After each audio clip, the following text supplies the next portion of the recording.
boxing করা হইতেছে নাম হলো Oppo A3 5G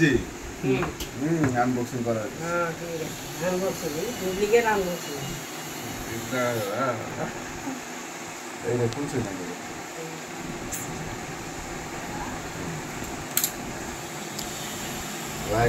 লাইজা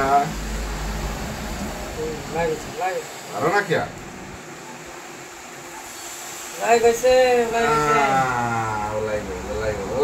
লাইগো Oppo A3 মজার কালার মতিনের কি একটা আইস তারপরে ভিতরে কি আছে কি আছে বাহ সুন্দর কভার দেখো হ্যাঁ বড়িয়া কভার ভিডিও লাগাইছে কোনো বুঝ নাই 45 মডেল কেবল চার্জার এটা হলো কভার ঠিক আছে এইটু লাগাতে এইটু লাগাইছে দেখ মজার মোবাইল কালারটা ভালো লাগছে ওকে ডান